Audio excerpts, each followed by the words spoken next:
Doctores, los carbohidratos de la dieta, la mayoría son almidones. El 60-70% son almidones.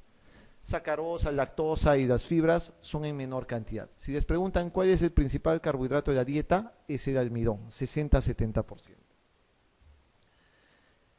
Uno de esos almidones es este que llamamos amilosa y este que se llama amilopectina. ¿Cuál es la gracia de saber esto? La amilosa son unas cadenas lineales, nada más, de puro monosacárido, de pura glucosa, ¿no? Eso es una amilosa. La amilopectina es ramificada, esa es la única diferencia. Lo demás es formado por carbohidratos y nada más. La amilasa lo que hace es degradar esos carbohidratos grandes, esos almidones grandes, en compuestos mucho más pequeños.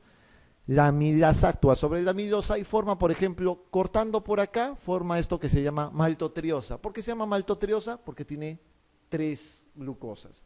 O forma una maltosa, que está formado ¿por qué? Por 2 glucosas. O sea, en líneas generales, a partir de la boca, la digestión de carbohidratos hace que el almidón se conviertan en compuestos mucho más pequeños para ser absorbidos. La amilosa lamentablemente no puede romper este enlace de acá, que se llama enlace alfa 1,6. No me interesa ahorita que lo sepan groseramente eso, pero no puede romperlo. Al no romper esto, forma estas estructuras más pequeñas que se llaman dextrinas límite. Simplemente, o sea, si quieren saber cómo se llama esto, se llaman dextrinas, esto es una maltosa, esto es una maltotriosa. Doctores, ¿se puede absorber esto en el intestino delgado? No. No se puede absorber. La única manera que se puede absorber un carbohidrato es cuando solo existe un monosacárido. ¿De acuerdo? Entonces, esto es lo que pasa en la boca. En el intestino delgado, en el enterocito, existe lo que se llama enzimas del borde en cepillo. Es decir, existirá enzimas como la maltasa, la lactasa, la trealasa, la sucrasa y la alfa-dextrinasa, para terminar de degradar esos compuestos pequeñitos que habían en compuestos tipo monosacáridos. La maltasa, ¿sobre quién actuará? Sobre la maltosa. ¿En qué lo va a convertir? En glucosas, simplemente es en glucosas, y eso sí se va a poder absorber. La lactasa, ¿sobre quién actuará? Sobre la lactosa. ¿La lactosa por quién está compuesto? Glucosa y galactosa. ¿Así se puede absorber? Sí, se puede absorber porque ya son monosacáridos. Eso es lo que hacen las enzimas del borde en cepillo. Terminan de degradar todo eso. Entonces miren, por ejemplo, esas alfa-dextrinas que habían, esos compuestos ramificados, son degradados gracias a las alfa-dextrinasas, ¿no? Una alfa-dextrina degradada por alfa-dextrinasa. Más fácil no puede ser. Y quedan simplemente glucosas para que puedan pasar dentro del enterocito. La lactosa atacada por la lactasa, y la lactasa se divide en glucosa y galactosa. Solo así puede entrar en el enterocito. La maltosa, la maltotriosa, igual, por la maltasa y por la isomaltasa, y todas ellas degradan en un carbohidrato para que pueda pasar. Conclusión de todo esto: para que un carbohidrato pueda ser ingerido, o perdón dicho, digerido y absorbido, tiene que ser su producto final un monosacárido. No puede ser otra cosa. ¿De acuerdo? Eso es lo primero que deben de saber. Para que sepan fácilmente esto, el sodio y la glucosa, ese producto final de la digestión del carbohidrato, tiene que entrar dentro de la célula por un cotransporte con sodio. Eso sí es pregunta de examen. Este es el motivo principal por el cual ustedes, si tienen un niño deshidratado, por ejemplo, ¿no?, que tiene diarreas frecuentes, ¿por qué le da sal de rehidratación oral? ¿Qué tiene una sal de rehidratación oral? Tiene sodio, tiene glucosa. ¿Para qué? Para que entren por cotransporte de frente. Y además tiene los otros iones para poder evitar las pérdidas, o mejor dicho, contrarrestar las pérdidas que tenía. Entonces, la glucosa entra dentro del enterocito por un cotransporte con sodio, es un transporte activo. La fructosa entra a través de este receptor que se llama GLUT5, ¿ya? Tiene algo que ver esto con la glucosa, se llama transportador único de glucosa. A pesar de que es fructosa, se llama transportador único de glucosa, se llama GLUT5 a eso. este receptor que está acá, el que produce la absorción de glucosa y de sodio, tiene el nombre de SGLT1. Yo sé que en un momento eso puede ser pesado para ustedes. Esto puede ser pesado para ustedes. Pero si quieren aprender por qué se llama SGLT1, se llama transportador T de sodio y de glucosa. S de sodio, Gl de glucosa, T de transportador o transportator. Fácil. SGLT1 tiene que ver de eso, simplemente. Ese es el transportador de todo eso. Una vez que entra en el enterocito, la glucosa tiene que pasar a la circulación sanguínea para que eso sea producido, produzca energía en sí. Y la manera como sale suele ser a través de los GLUT, del GLUT5 o del GLUT2 fundamentalmente. Son transportadores únicos de glucosa o de fructosa. Doctores, en conclusión con la parte de carbohidratos. 1. Inicia la digestión en la boca, con la amilasa que actúa sobre la amilosa y la amilopectina y lo degrada en compuestos menores. Esos compuestos menores no pueden ser absorbidos, por consiguiente tienen que caer donde están las enzimas del borde en cepillo para que sean degradados en glucosa, en fructosa o en galactosa para que puedan ser absorbidos y finalmente eso pueda pasar a la circulación como energía. Eso es solamente absorción de carbohidratos. Es muy sencillo para que ustedes lo tengan en consideración. La parte de proteínas es otra parte que es recontra sencilla, solo tienen que saber el orden. Primer punto, respondan esto porque es muy fácil. ¿Qué es la pepsina? ¿Es producida por células parietales, doctores? ¿Sí? ¿No? ¿Qué produce la célula parietal? Ácido clorhídrico, factor intrínseco. Falso. ¿Es producida por las células principales? ¿Sí? ¿No? ¿Sí? ¿No? ¿Es producida por las células principales la pepsina? No. El que produce las células principales es el pepsinógeno, no la pepsina. ¿Interviene en la digestión de grasas la pepsina? No, interviene en la digestión de proteínas. ¿Se origina a partir de un sigmógeno llamado pepsinógeno?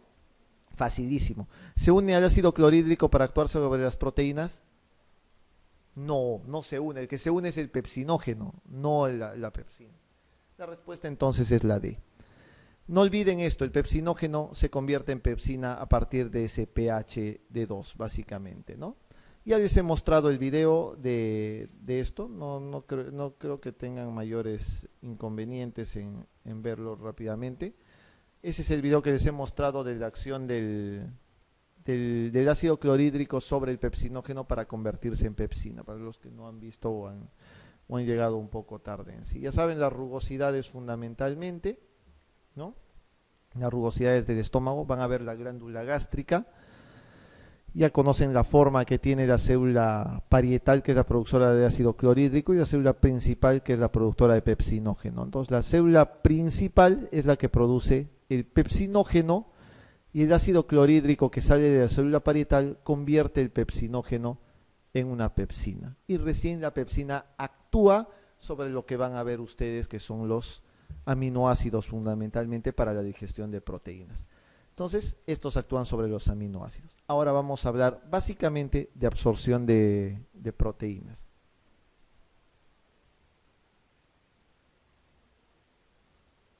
Ok, ya saben también de las proteasas pancreáticas, no se los voy a repetir para no hacerlo más difícil. Las proteasas pancreáticas lo único que hacen finalmente es degradar las proteínas en su parte final. Acá no es tan complicado como las enzimas o como los receptores que hay en la parte de carbohidratos. Acá lo único que tienen que saber es lo siguiente. Primero, ustedes sabían que los carbohidratos para ser absorbidos tienen que ser absorbidos como monosacáridos. Las proteínas para ser absorbidas no tienen que ser absorbidas como su última molécula, es decir, como aminoácidos. Puede ser absorbido como aminoácido, puede ser absorbido como dipéptido, puede ser absorbido como tripéptido o puede ser absorbido como un tetrapéptido. Esa es la diferencia entre la absorción de proteínas y carbohidratos, que las proteínas pueden ser absorbidas de varias formas. ¿Por qué? Porque existen peptidasas dentro del enterocito que también pueden degradar en compuestos mucho menores y eso pasa a la circulación sanguínea posteriormente. ¿De acuerdo? Todo el chamullo que les he metido, doctores, está en esta diapositiva. ¿Cómo entran las proteínas? Simplemente entran por la dieta.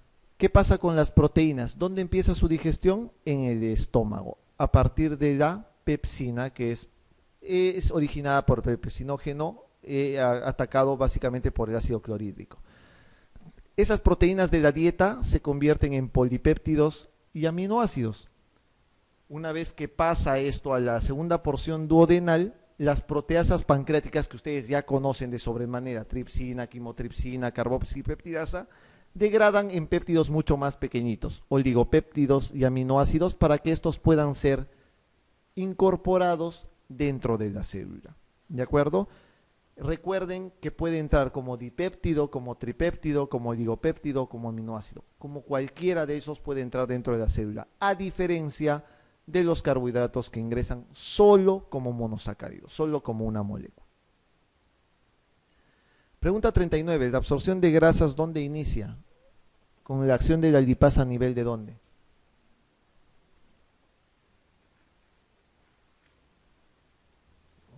Doctores, ¿dónde se produce la lipasa? Había una pregunta previamente. ¿Dónde se produce la lipasa? Fundamentalmente, páncreas. ¿Otros lugares donde se produzca? ¿Hay lipasa lingual? ¿O no? ¿Hay lipasa gástrica? Sí. Hay lipasa lingual y hay lipasa gástrica y hay lipasa pancreática. ¿De acuerdo? Entonces, recuerden que la lipasa no solo se produce en el páncreas. Eso es una cosa que ya les he mencionado en una pregunta anterior. Por consiguiente, ¿dónde empezará la acción de la digestión de grasas en este caso? Tiene que arrancar en la boca necesariamente, ¿no? Si bien es cierto que es mínimo, es realmente muy escasa la digestión de grasas en la boca, arranca ahí, ¿no? Pregunta 40. ¿Los productos de la digestión de las grasas pasan a la circulación linfática mediante qué? Esto también es chino, recién ahora lo van a aprender.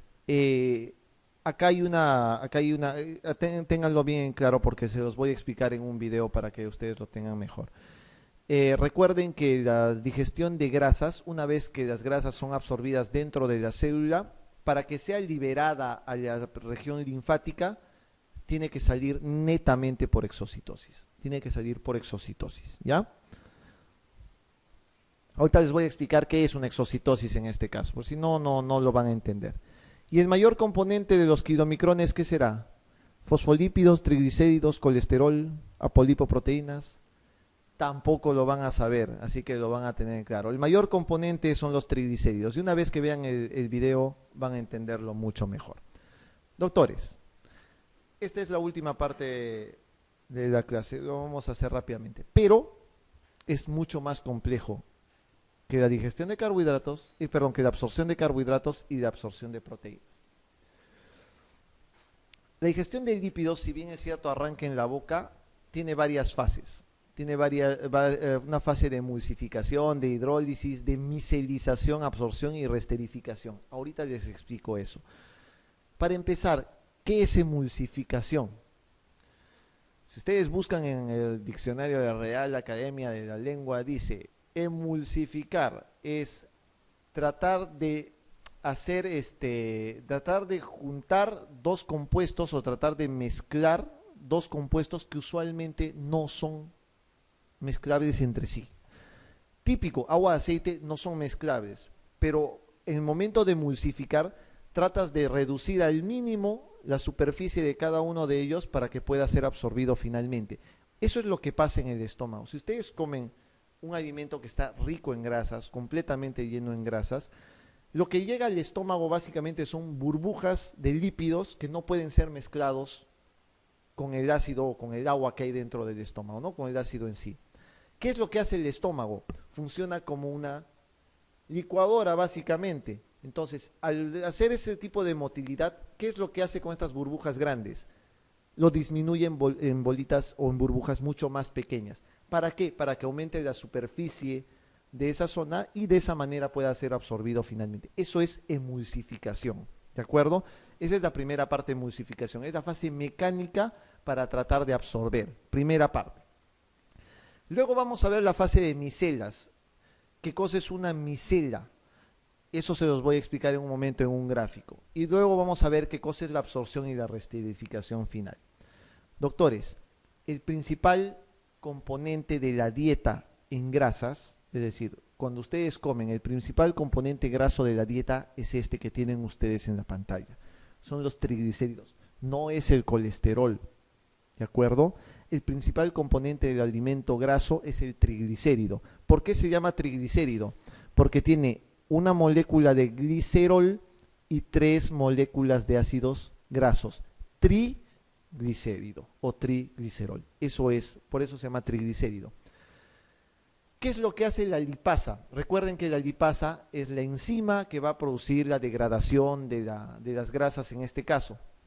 Actúa junto con el bicarbonato y va a degradar ese triglicérido en esto que se va a llamar monoglicérido, que es un glicerol y un ácido graso y los dos ácidos grasos sueltos. Eso es lo que hace una lipasa pancreática junto con su bicarbonato. ¿Ya? El triglicérido lo convierte en monoglicérido y en ácidos grasos. Esa es la función fundamental que tiene la lipasa en sí. Tengan y retengan bien eso. Luego viene la parte de emulsificación, no lo olviden, tratar de que estas burbujas grandes sean convertidas en burbujas mucho más pequeñas para que eso pueda ser atacado y digerido por los ácidos biliares y por los lípidos. Eso es emulsificación. Quiero que vean esto.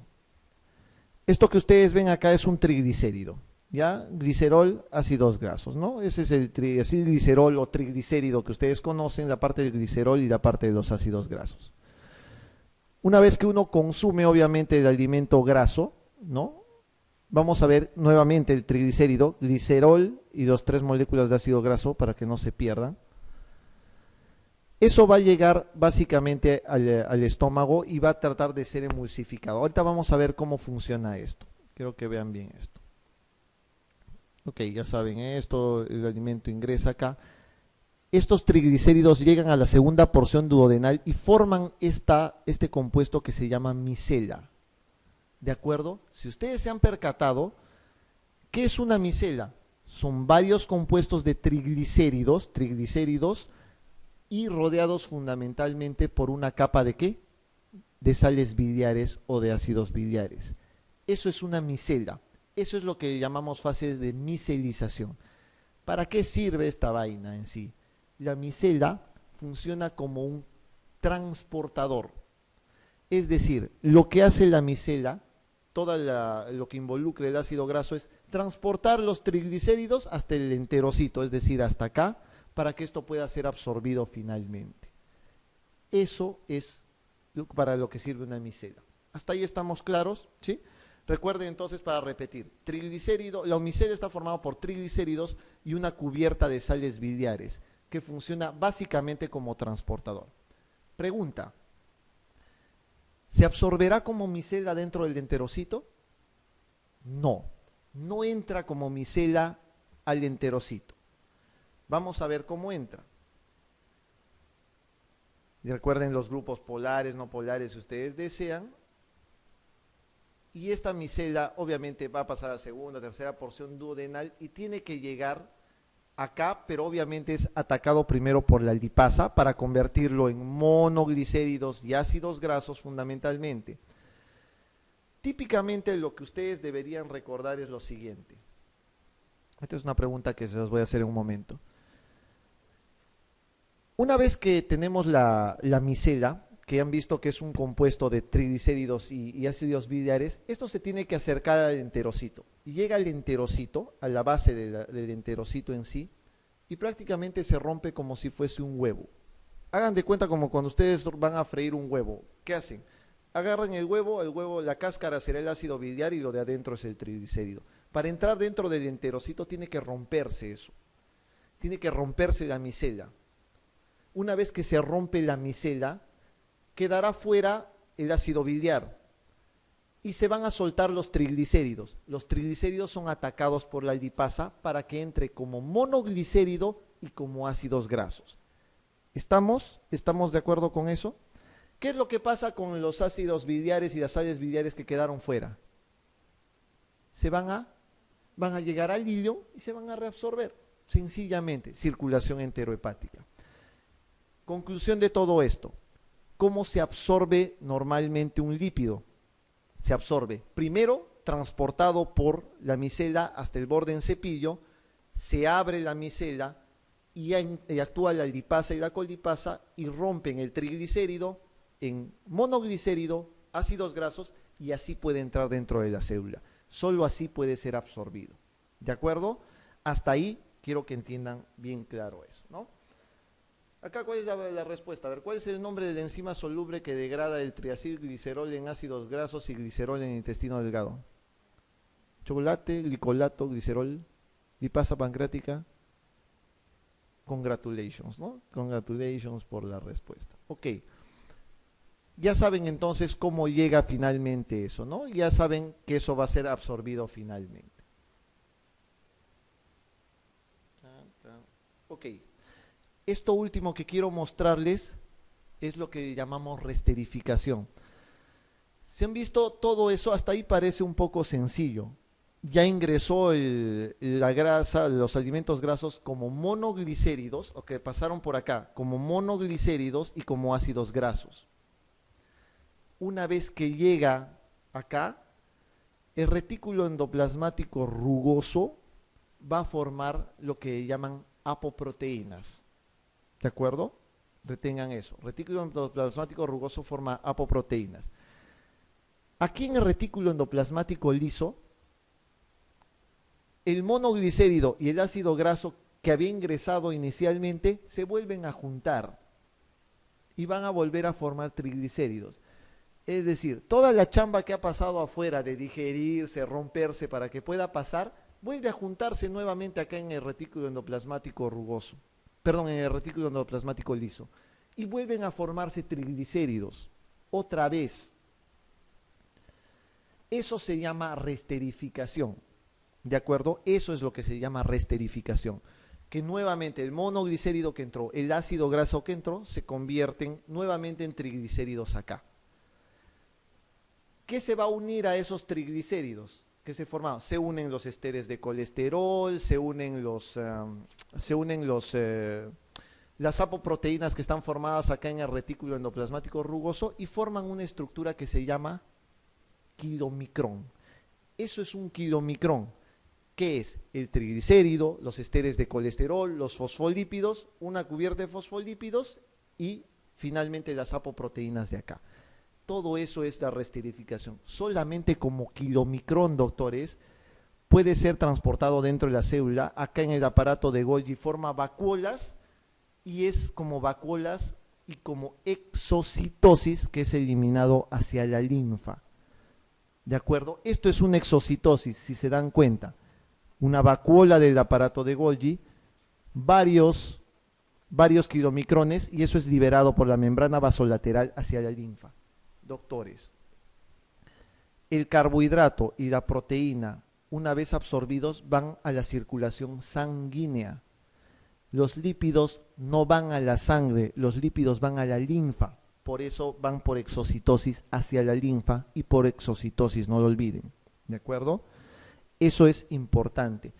¿Es mucho más complejo? Sí. Como les he mencionado, hacer una clase de lípidos me toma a mí aproximadamente 4 horas solamente explicar lo que es absorción de lípidos. He tratado de hacerlo lo más compacto posible para que lo entiendan así.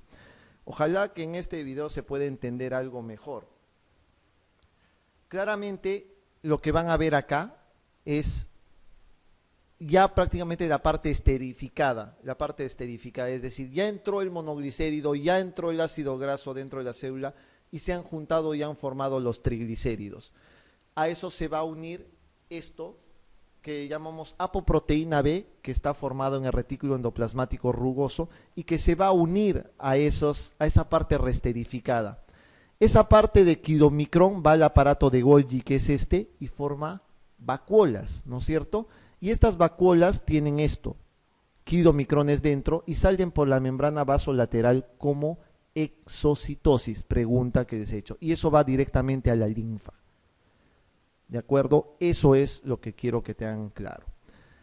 Y lo último, la última diapositiva de todo, solo para que sepan cómo es un kidomicrón y para que tengan mucho más claro también eso. El kidomicrón es esto es un kidomicrón. Ahora van a ver la estructura de adentro hacia afuera para que lo tengan mucho más claro, para ver por qué está o cómo está compuesto un kidomicrón. Esto que ven acá como culebritas son las apoproteínas, pero esta es la forma que tiene un kidomicrón. De adentro hacia afuera, el kidomicrón está formado básicamente, principalmente del núcleo, como triglicéridos. ¿Cuál es el componente fundamental de un kidomicrón? Pregunta 41. Los triglicéridos. Después vienen los esteres de colesterol que están aquí moteados uno encima de otro.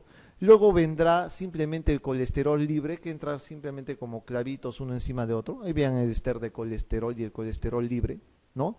Y luego viene la membrana de fosfolípidos y por encima recubriendo eso vienen recién las apoproteínas. Eso es un kidomicrón. Solo así puede pasar a la linfa y solo así puede ser absorbido para ser utilizado como energía fundamentalmente. ¿Qué funciones tienen las apoproteínas? Las apolipoproteínas en este caso. Tienen funciones de ensamblaje, fundamentalmente, de integridad estructural del kidomicrón, activadores de enzimas y receptor de ligandos. Más que todo es estructural, si se dan cuenta. Y tiene, doctores, que tienen que entender esto bien.